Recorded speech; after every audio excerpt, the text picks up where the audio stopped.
Good afternoon. It's Wednesday and welcome to Saba's Way of Life.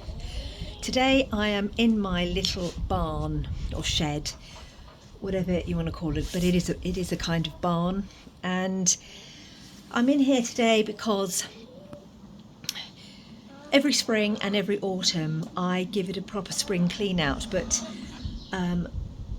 this time I've had to kind of be forced to do it as I had last year, because this is a wooden built barn built by a couple of friends of mine, my friend Ian and his brother, and who's a carpenter, very skilled person. This was a kind of very simple thing for him to build. In fact, they built it from scratch. If I turn this around and show you, this entire barn they built from scratch, and then Ian finished off the chicken run, which is a chicken run outside, as you can see. I had a roofer, again, someone my sister knows who's a roofer, that came and did the roof for me, and then the gutter was put on, and I've got the water butt there that catches the water. But now, just to go back into the barn, you can see it's a complete wooden structure, as you can see here, and in here is the chicken coop, which I'm actually cleaning out at the moment. It's all empty, otherwise it would have had lots of straw here, but I'm going through a clean. Now this is a little up and down wonderful thing that Michael built so that I can leave it open and the hens can come in and go out. They lay their eggs in these little nest boxes which were built afterwards, and there's a mezzanine area just outside which is kind of covered, and then the run that you saw earlier. It's lovely. It's all hand built. The reason that I'm in here is because when this was built, I remember Michael saying to me, don't forget to treat the wood, because a lot of the planks he'd bought were not treated, and he said, you've got animals in here, and over time you are likely to get wood mites or something like that eating the wood. And I completely forgot. I mean, a very simple thing that should have been done in the early stages, even in the first year or so, I didn't do, and I really paid for it last year when it was infested with these tiny wood mites. In fact, I didn't know what it was. I thought the hens had some nits or something. This is how we learn.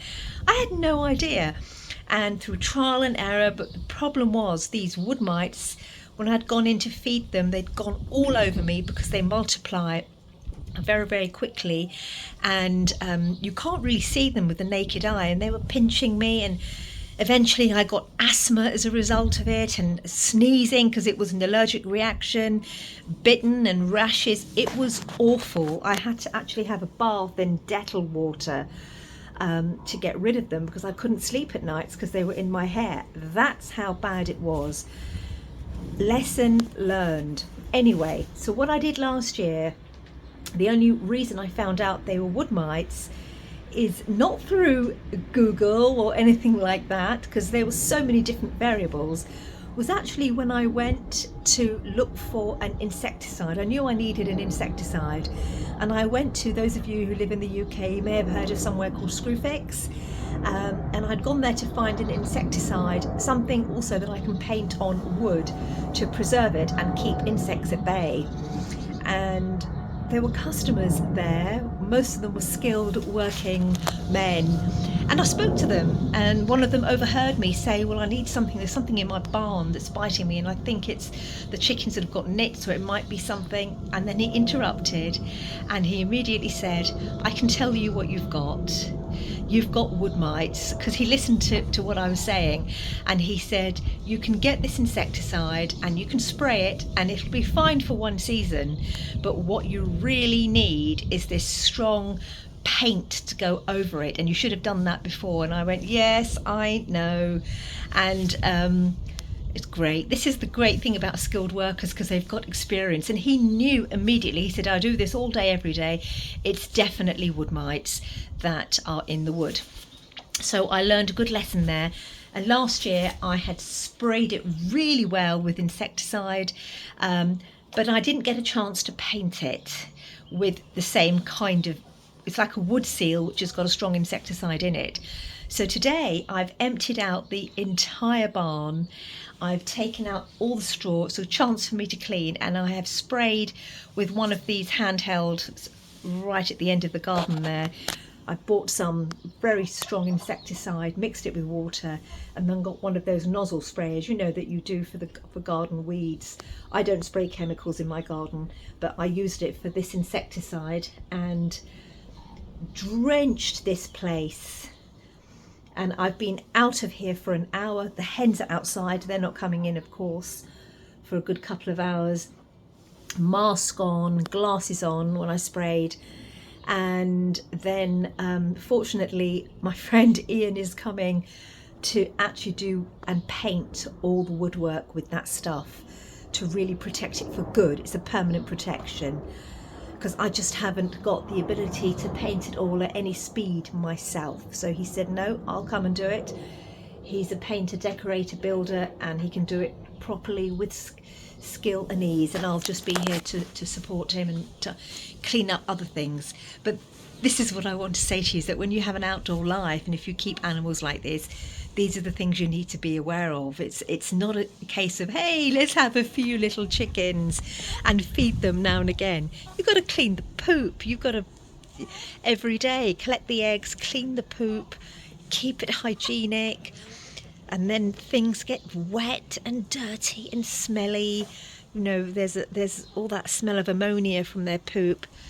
It's hard work. And then let me turn this on. Hens. These are great little containers from IKEA, which I've actually brought out, and I'm going to brush them down with bleached water with bleach in, and then dry them, and then refill them with food, grain, pellet. I've got some organic pellets, and also different mixtures of different types of grains and seeds, sunflower seeds and corn and maize and so on. So that is taking up pretty much the whole day. Now, let me just show you very quickly the greenhouse. The weather is awful today, but look at how everything is shooting up. The one in particular that I wanted to show you were the bottle gourd that was so small. Look, and they're really beautiful and big and healthy, and I can repot them now. It's a fruit, so I'll wait a couple of days for a fruit day to repot them. We have a descending moon, so the energy is going down at the earth, so it's perfect time to put them into big single pots, or plant them in the they're going to be in the greenhouse anyway, whether they're in pots or straight into the ground. I'm not sure yet. I'll do some research. These okra, which I redid a little bit better. Can you see? They're in the greenhouse and they've now got a third leaf, but they're not doing that well. I'm not happy with them, and I will repot them too, and see what happens, and they'll stay in the greenhouse. Otherwise, we've got these cabbages are huge now, and they need to go out, and they will go out on the next leaf day. And everything's shot up here. These marigolds, these African marigolds, they're just huge now, healthy, strong. I think they'll be able to deter the horrible slugs. But I'll wait for the flowers to emerge. Thyme is growing like mad. Some more marigolds here. Lots of calendula. Cucumbers. 3 cucumbers have shot out. Basil's shooting out, which is wonderful. That cumin that I kind of manhandled badly the other day, but that's also got some new leaves coming out. I'm going to leave it alone. Nasturtiums are just popping out. I've just got extras coming. It looks a bit dry. I do need to water it before it gets too dry.